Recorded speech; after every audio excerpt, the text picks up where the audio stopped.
지난 시간까지 우리가 11절까지 상고를 했죠. 다섯째 인, 다섯째 인의 시점이 어디냐? 아직 순교자가 다 순교하지 아니한 때다.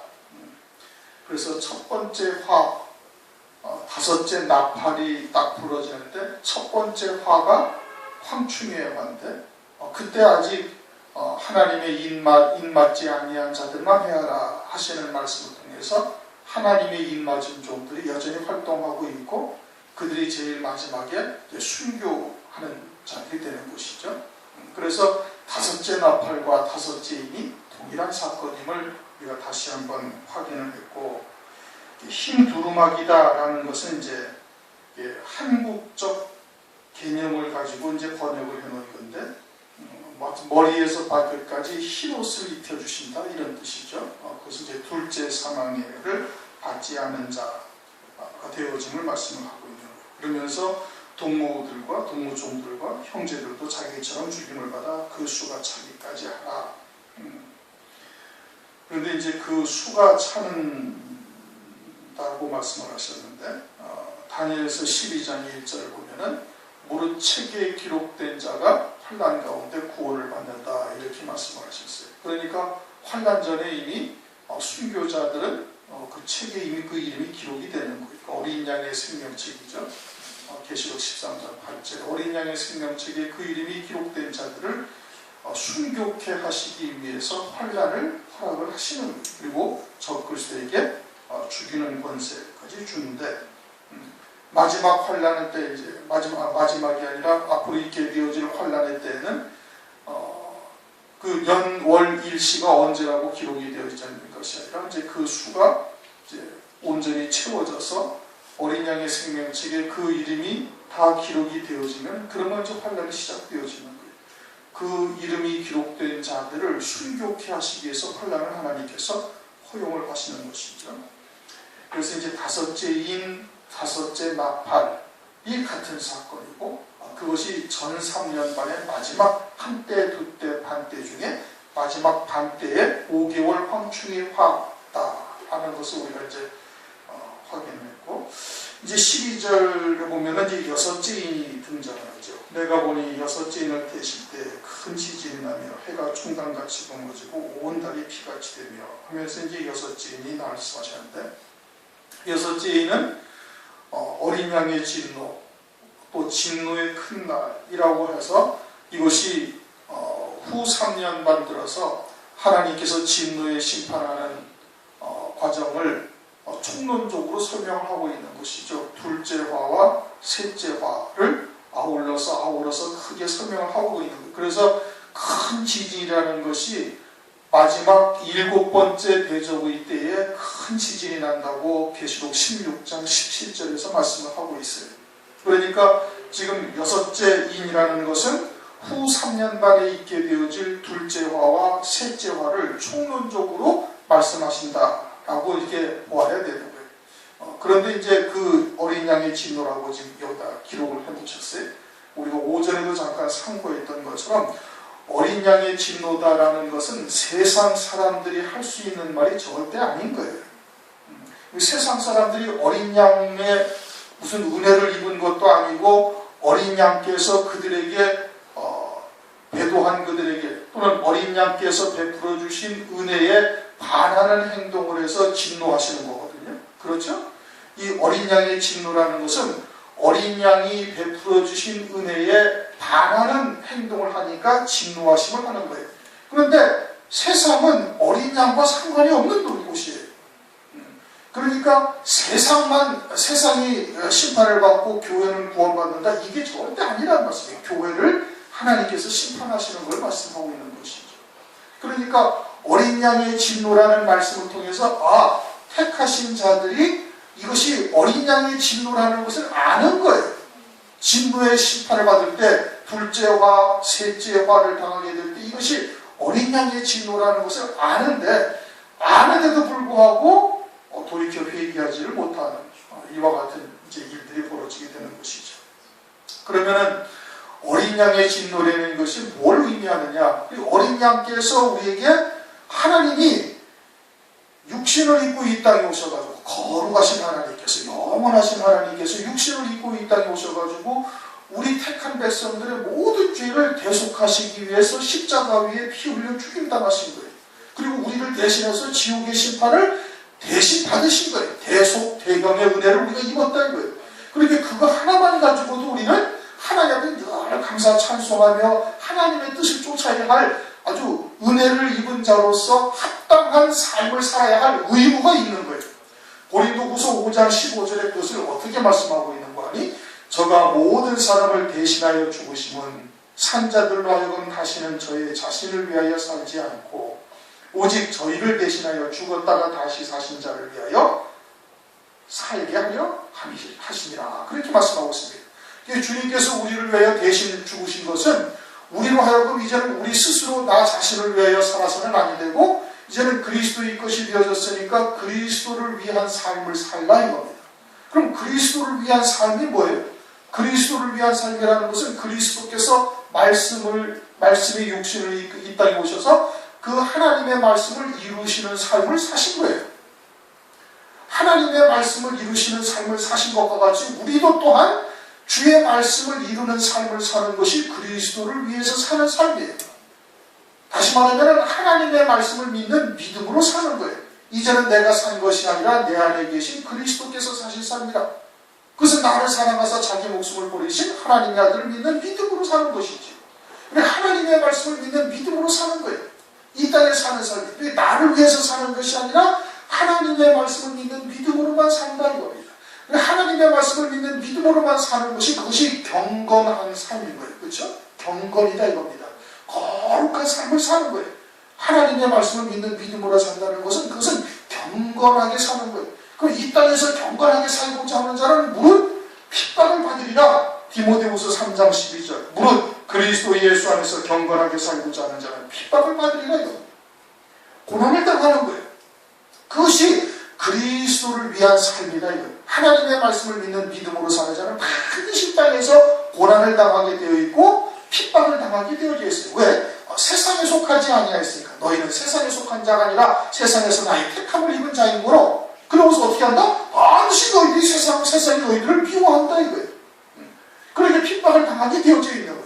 그러니까 사도 바울은 그리스도의 남은 고난, 이것이 그럼 그 고난이라는 것이 그것이 하나님께서는 우리가 그리스도를 위한 삶을 사는 것으로 하나님께서는 그것으로 영광을 받으시고 그것이 우리에게 상급과 열매가 되게 하셔서 하늘에서 영생의 복을 누리게 하신다 이겁니다. 영생의 복을 누리게 하는 거예요. 그리고선 예수의 증거와 하나님의 말씀이라여 목베인 받기까지 순종한 자에게는 아주 최고의 영광을 하나님께서 예비해 놓으셨는데 그것이 새 예루살렘 성이다 이겁니다. 그러면 예수 그리스도께서 하나님의 말씀을 인하여 죽임당하신 것과 같이 똑같은 믿음으로 하나님께서 보시는 거예요. 예수의 증거와 하나님의 말씀을 인하여 순교한 자를 그리스도와 똑같이 보셔가지고 그리스도의 신부요 어린 양의 아내로 하나님께서 세우셔서 하나님의 영광, 어린 양의 아내의 영광, 그리스도의 영광에 참여하는 어마어마한 은혜를 하나님께서 베풀어 주시는 거예요. 그러니까 예수 그리스도를 위해서 산다는 것이 결국은 우리에게 영원한 복을 주시기 위해서 하신 것이다 이겁니다. 그러니까 사도 바울이 그것을 깨닫고는 하늘나라에 올라갔다 와서 그것을 깨닫고는 이제는 그리스도의 남은 권한을 내 육체에 채운다. 골로새서 1장 24절. 아주 기뻐하면서 그것이 나를 위한 것이요 영생의 복을 위한 하나님의 은혜라는 것을 깨닫고 이제는 오히려 내가 기뻐하면서 그리스도의 남은 권한을 내 육체에 채운다. 그런데 육에 속한 자들은 고난이라니까 어떻게? 싫어하는 거예요. 고난을 싫어하는 거예요. 고난을 싫어하고 어떻게? 육으로 자기를 위해서 살아가는 거예요. 자기의 육신을 위해서, 육신의 일락을 위해서, 육신의 좋은 대로 겉으로는 하나님의 이름으로 포장을 하고 그리고 사실은 자기의 욕심이 다 깔려있는 것이죠. 주를 위해서 내가 이것도 하고 저것도 할 테니까 어떤 걸 해달라고? 장사하는 것이고 장사하다가 더 치우쳐져서 나중에는 강도의 구렬로 교회를 만들어버린 거예요. 그러니 겉으로는 하나님의 이름으로 하나님을 위해서 충성하고 헌신하는 것 같지만 사실은 전부 다 자기를 위해서 산 거다 이겁니다. 그러니까 어린 양의 은혜에 반하는 행동을 한 거예요. 겉으로는 하나님의 이름을 찾고 예수 그리스도의 이름을 찾고 성령 하나님을 찾고 하지만 사실은 전부 다 자기를 위한 삶이 된 거예요. 땅에다가 잔뜩 쌓아놓고 세상에서의 명예와 존귀, 부귀, 영화를 다 누리면서 그러면서 자기를 위해서 산 삶이 되는 거예요. 호화로이 연락한 부자가 된 겁니다. 그것이 뭐예요? 주님의 은혜에 반하는 자가 되는 거예요. 그래서 어린 양의 진노의 대상이 된다 이 뜻인 겁니다. 그러니까 믿는 자에 믿지 않는 자에 믿는 자가 말하는 무슨 말을 말하는 거예요. 세상이 심판을 받고 교회는 구원받는다? 그건 전부 다 만부당한 얘기. 세상은 하나님의 관심의 대상이 아니고 세상은 성경에 기록할 대상이 아니에요. 그게 아니란 말이에요. 출애굽한 이스라엘 백성들에게 율법을 주신 것이지 애굽 땅에다가 율법을 준 게 아니에요. 출애굽한 이스라엘 백성들 광야 교회에다가 율법을 주신 거예요. 그러니까 율법의 말씀이 다 누구에게 해당되는 거예요? 광야 교회에 해당되는 것이지 애굽 땅은 심판받고 교회는 구원받는다가 아니다 이겁니다. 그러니까 광야 40년 동안 유리방황하다가 딱 2명만 출애굽한 주 2명만 남겨놓고 나머지는 다 광야에서 멸망시켰어요. 그 광야 교회가 뭐라는 거예요? 그게 거울이다. 이제 그것도 깨닫지 못하니까 더 직설적으로 주님께서 표현하시는 거예요. 노아의 때와 같다 인자이마마. 그 노아의 때가 어떤데? 노아의 때 아담과 하와를 통해 가지고 이제 아벨이 죽고 그 다음에 그 믿음의 계보를 이어서 셋으로 에노스로 그러면서 자식을 700년씩 800년씩 900년씩 자식을 낳았어요. 그렇게 자기 자식이 자식을 낳고 그 자식이 또 자식을 낳고 그 자식이 또 자식을 낳을 때도 이 에리가 계속해서 자식을 낳으면서 수없이 많은 하나님의 백성들이 자손이 퍼진 거예요. 막 기하급수적으로 퍼진 것이. 내가 자식을 낳은 놈이 또 자식을 낳고 그놈이 또 자식을 낳고 그놈이 또 자식을 낳고 그놈이 또 자식을 낳을 때까지 계속해서 자식을 낳고 있으니까 번지는 숫자가 아주 기하급수적으로 번지는 거예요. 그렇게 해서 10몇 대까지 내려와서 에녹의 때, 노아의 때가 있는 거예요. 그런데 그 많은 하나님의 자녀들 가중에 노아의 가족만 딱 구원받은 거예요. 그래서 인자의 임함이 노아의 때와 같다. 인자가 임할 때 세상에서 과연 믿음을 보겠느냐?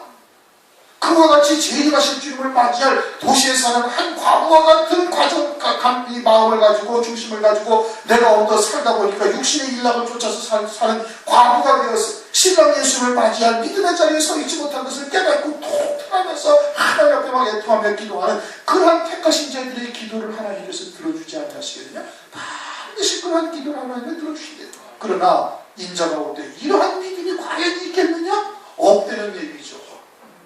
그 어린 양의 진노라는 게 이게 하나님의 자녀들에게 대상되는 거예요. 그들이 이러한 진노의 심판을 받고 있다 이겁니다. 그래서 여섯째 이름 떼실 때 큰 지진이 나면 큰 지진이 난다. 오늘날 여러분 며칠 전에 뉴스를 하는데 우리나라의 지진의 빈도수가 뭐 1년에 30몇 번, 뭐 20몇 번 이라다가 2013년도에 90몇 번이 올라갔고 작년도에 40몇 번이 되었어요. 잠깐 정체기가 있거든요. 그러니까 그 동일본 대지진이 몇 년 전에 일어난 이후에 우리나라의 지각이 확 변동이 돼가지고 그것이 자리 잡기까지 막 계속 막 지진이 난다는 거예요. 그 며칠 전에도 또 지진이 또 났어요. 우리나라가 지진의 안전지대라고 그랬는데 사실은 그렇지가 않게 된 거예요. 그러니까 지진이 점점 빈도가 높아지고 그 강도도 점점 세지고 있어요. 지금 오늘날. 그러면 영적인 존재라면은 그 눈에 보이는 지진을 통해서 뭘 깨달아야 되는 거예요? 마지막 때 이루실 하나님의 그 어마어마한 큰 지진의 역사를 깨달아야 되는 거예요. 지금 빈도수가 점점 많아지고 강도가 점점 심해진다? 그런다면 정말로 주님께서 말씀하신 그 큰 지진의 때가 가까이 오고 있다라는 것을 깨닫고 주의 재림의 때를 준비해야 되는 거예요. 그게 당연한 것이죠. 그래서 주의 재림의 때 실제로 큰 지진이 나서 마지막 7번째 진노의 대접을 딱 쏟을 때 큰 지진이 나서 사람들이 세상에 있어옴으로 이 같은 지진이 없었다는 거예요. 얼마나 어마어마한 지진인가요? 그래서 여기도 14절에 말씀하고 있잖아요. 각 산과 섬이 제자리에서 옮겨진다는 거예요. 그냥 섬이 뒤집어져서 없어지는 거죠. 그러니까 뭐 일본 같은 나라가 없어질 수도 있어요. 필리핀 같은 나라도 지금 그 지진 때 같이 있지 않습니까? 없어질 수도 있는 거예요. 말레이시아 같은 데도 그럴 수도 있는 거예요.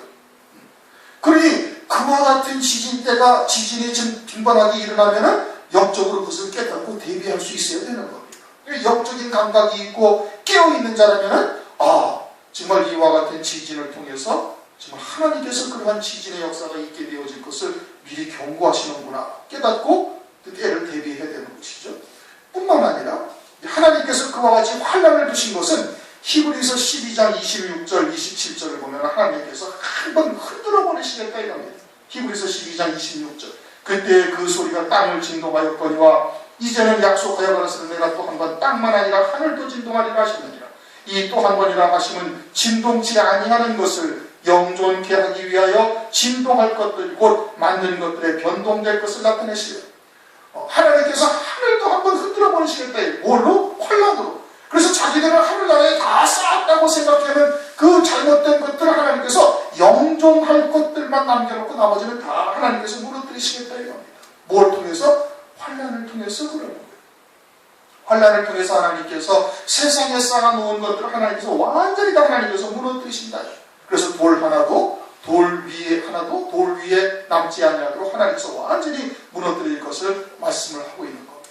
무엇으로 그렇게 하신다고요? 환난을 통해서 하나님께서 그렇게 하시는 거예요. 하나님의 이름으로 세상에 쌓아놓은 것들을 하나님께서 철저하게 무너뜨리시는 역사를 하나님께서 하실 것을 말씀하고 있는 것이죠. 그와 같은 큰 지진이 난다.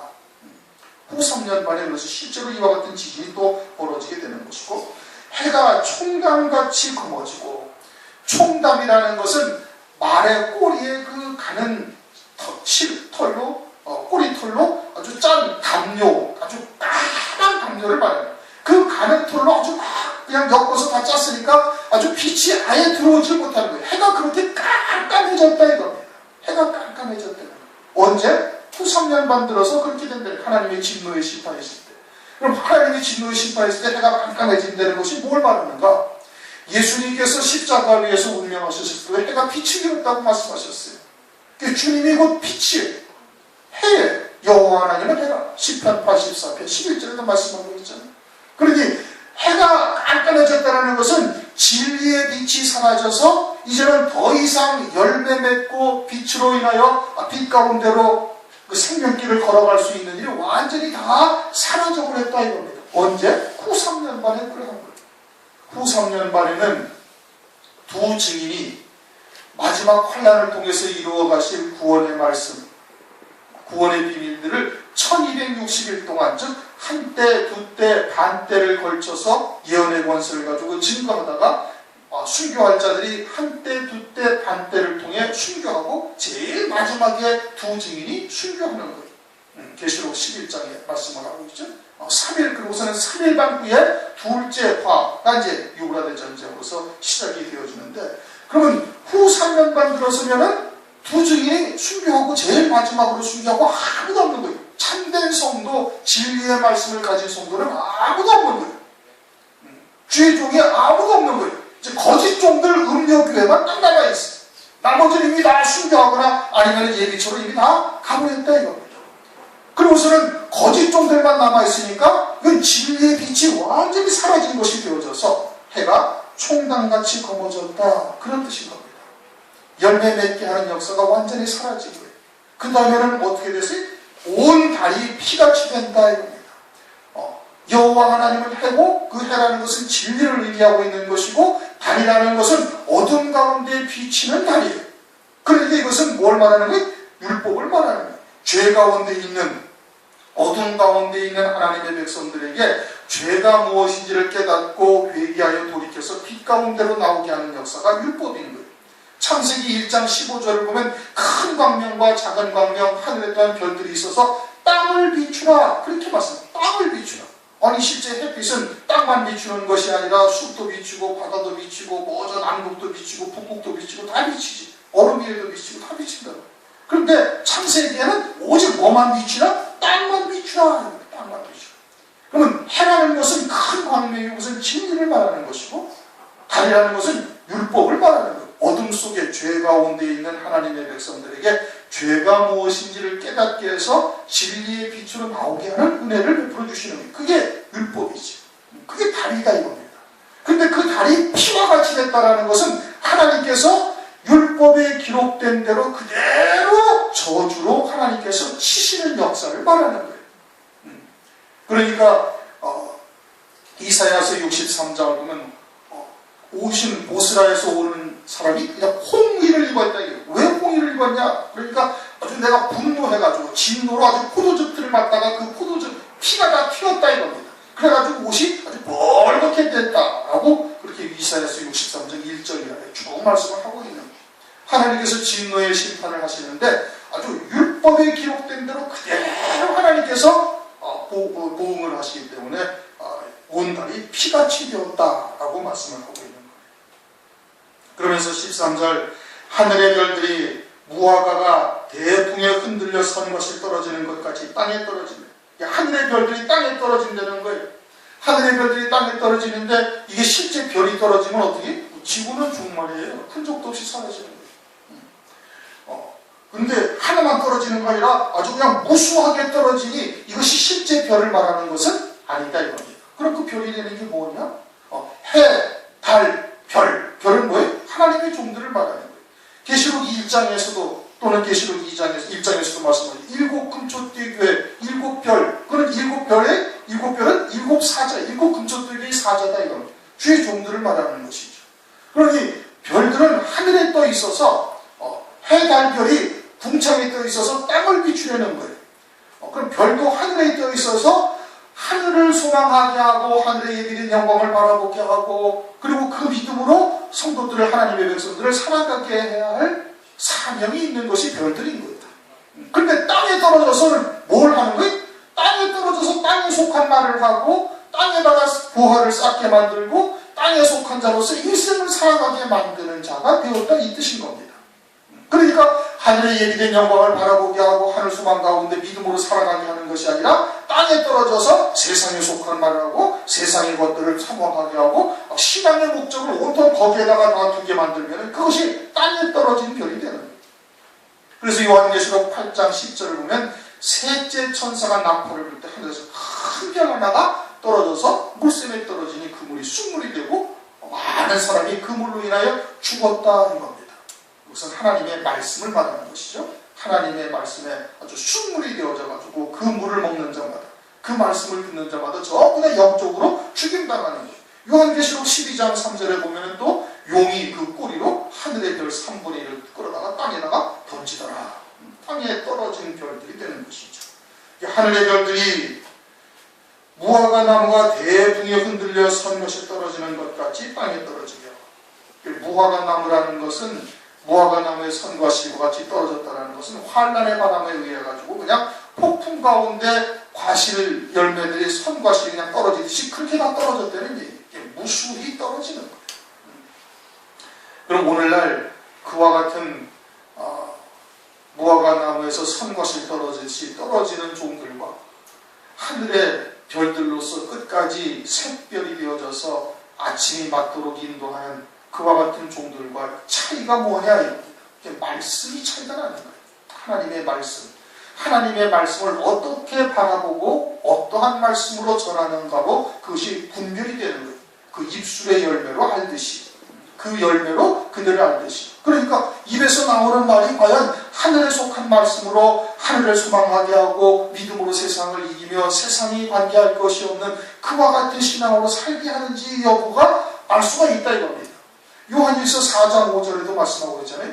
저희가 세상에 속한 고로 세상에 속한 말을 하며 세상도 저희 말을 듣느니라. 이들은 미혹의 영에 속한 것이지 진리의 영에 속한 것이 아니다. 미혹의 영에 속했다라는 말은 귀신한테 잡힌 자요. 그건 마귀의 종으로 사는 자다 이겁니다. 겉으로는 다 교회요 하나님의 종이라고 말하고 있지만 사실은 마귀의 종이요. 그건 귀신의 역사라고 말씀을 하고 있는 거예요. 그러니까 그 선포하는 말씀이 과연 세상에 속한 말을 하고 있는가? 세상에서도 다 하는 말을 교회에서도 한다면 그거는 여지없이 100%인 겁니다. 세상에서도 다 들을 수 있는 말을 하고 있다면 그건 여지없이 똑같은 거예요. 이게 세상의 유명한 현자나 세상의 철학자나 또는 세상의 윤리도덕이나 이런 걸 가지고 설교 시간에 함께 아우러져서 말하고 있다면 그 말은 전부 다 세상에 속한 말인 거예요. 그럼 그것은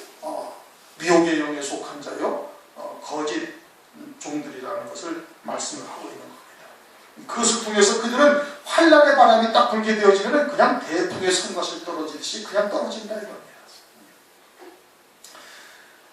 누누이 이야기한 것이지만 거짓 선지자가 이제 계시록 13장에 등장을 하죠.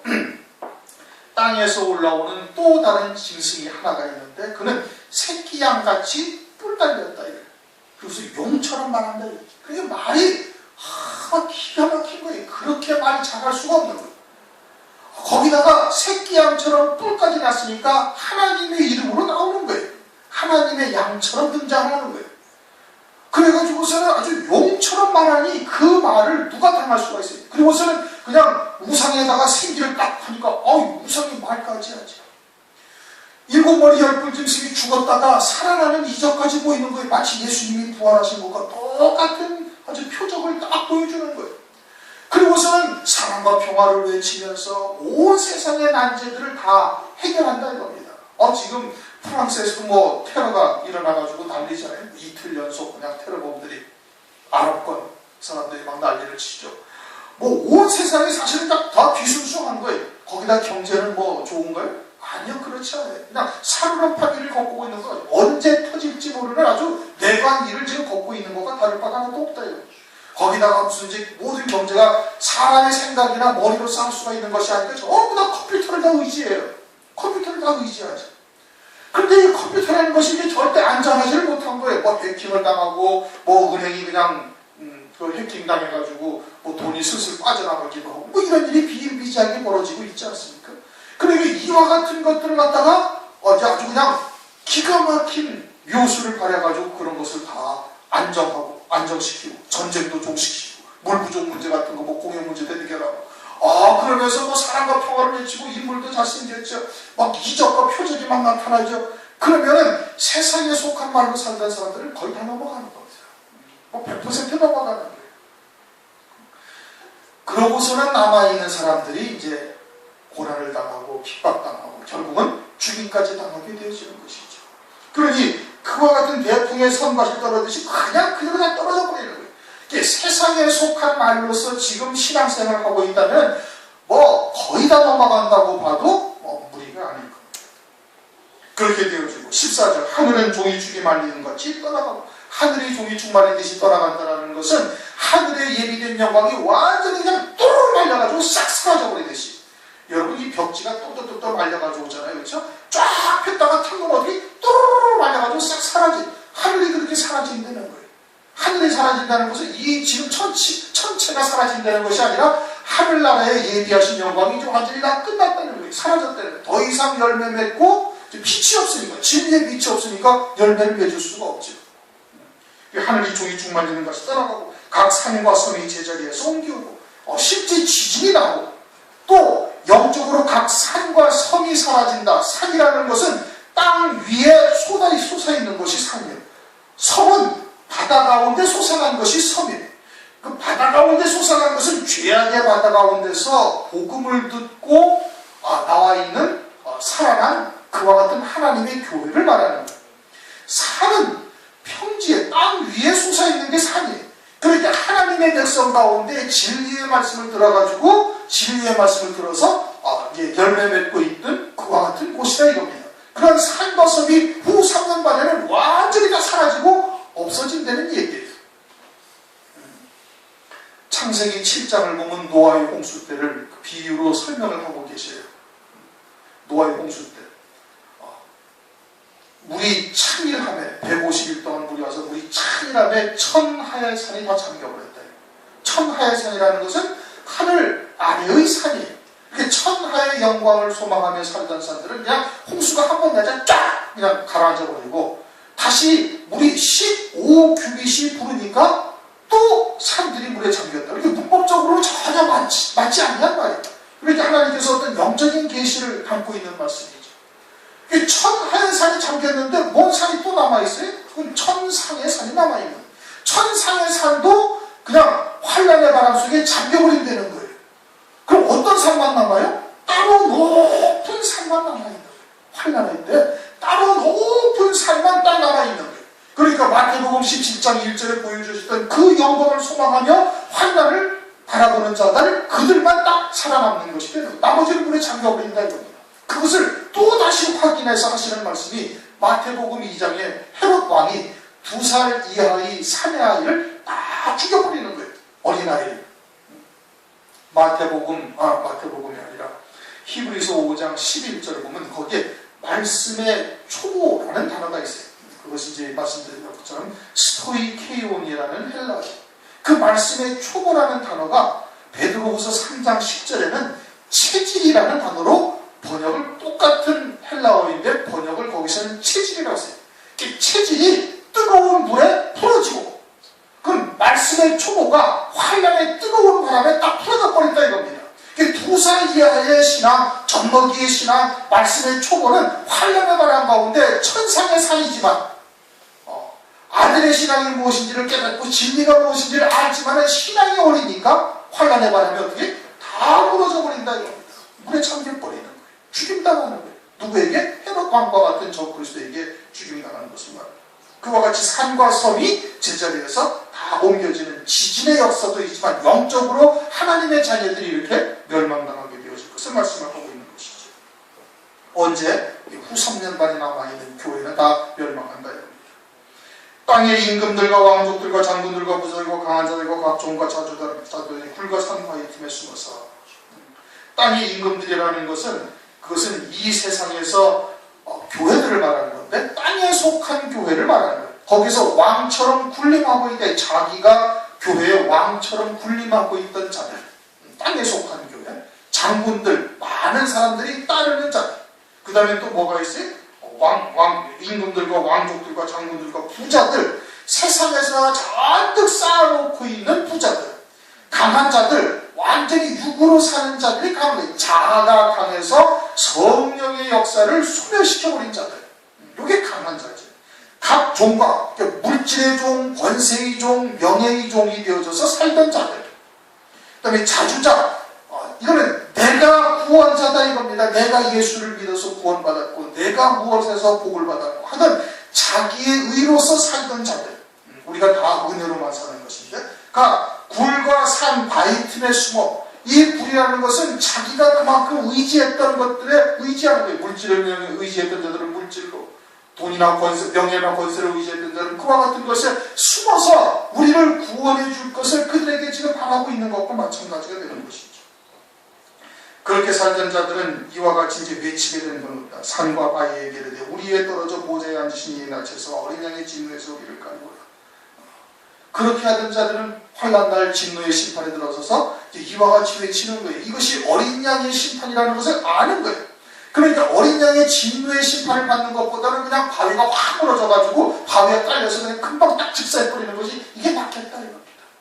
하나님의 진노의 심판이 얼마나 처절할 것인지를 알고 있으니까 이와 같이 지금 산과 바위에 이르되 우리에게 떨어져 보좌에 앉으신 이의 낯에서 어린 양의 진노에서 우리를 가리우라고 외치는 거예요.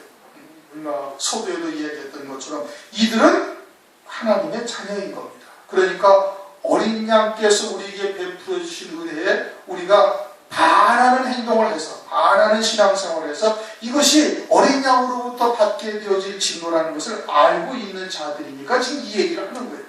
세상은 어린 양의 진노라는 것을 모르는 겁니다. 모르는 것이죠.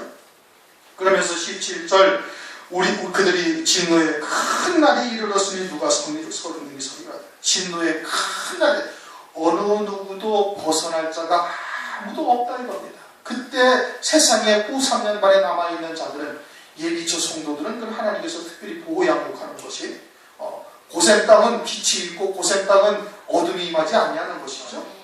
그러니까 이 애굽 땅에 있는 세상에 남아있던 적그리스도의 군대들과 그리고 음력 교회들이 아주 누구나 하나도 예외 없이 다 이 진노의 심판을 받는다라는 것이 진노의 큰 날이다 이겁니다.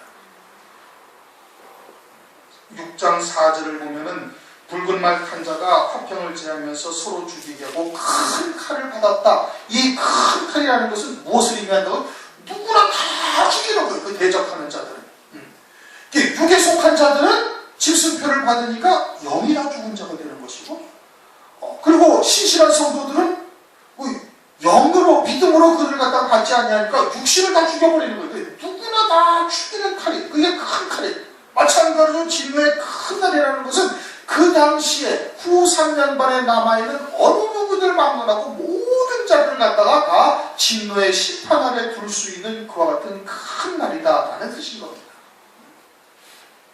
그런데 오늘 오전에도 얘기한 것처럼 하나님의 자녀들이 환난에 대해서 전혀 걱정을 하지 않고 있는 거예요. 걱정을 하지 않으니까 전혀 대비를 하지 않는 거예요. 그러니까 마지막 때가 노아의 때와 같다 하신 말씀처럼 그렇게 멸망되어질 것을 그림자로 이미 말씀을 하신 거거든요. 그런데 그 말씀을 아무리 읽어도 그게 보이지가 아니하는 겁니다.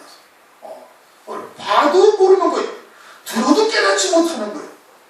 이미 화인 맞은 양심이 되어져 있기 때문에 그러는 것이에요. 이게 참 무서운 심판인 겁니다. 그러니까 그들을 불쌍한 거죠. 뭐 얘기를 해줘도 못 알아듣고 성경에 있는데도 봐도 보지를 못하니 이보다 더 안타까운 일이 어디 있어요. 그런데 안 보이는 거예요. 그것이 이미 하나님으로부터 내버림을 따른 거예요. 고린도전서 5장을 보면은 사도 바울이 그러잖아요. 그 부모의 아버지의 그 척과 통과하는 자를 그냥 아주 사탄에게 내버리라 이겁니다. 그 내버림을 당한 거예요. 그러니까 깨닫지도 못하고 봐도 보지를 못하는 이와 같은 일들이 오늘날도 비일비재하고 있다 이겁니다.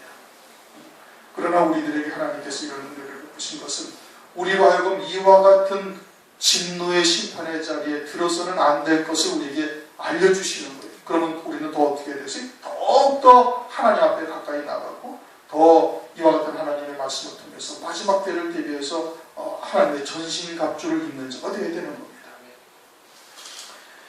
오늘은 6장 12절부터 17절까지의 말씀을 우리가 상고했어요. 여섯째 인이라는 것은 이 하나님의 진노의 심판에 대한 총론적인 내용을 지금 말씀하고 있는 것이고, 이제 여섯째 나팔 또 하나님의 또 일곱째 나팔을 통해서 더 확실하게 하나님께서 그 진노의 날을 심판의 날 후 3년 만에 어떤 일들이 있을 것을 자세하게 설명을 해주고 있는 겁니다. 이제 6장은 이제 전체적인 총론적인 내용인 것이죠. 우리가 잘 기억하시고 때가 임박함을 우리가 잘 유념해서 더욱더 깨어 근신하는 저와 여러분이 되시길 주님의 이름으로 축원합니다. 우리 동서로 함께 기도하시겠습니다.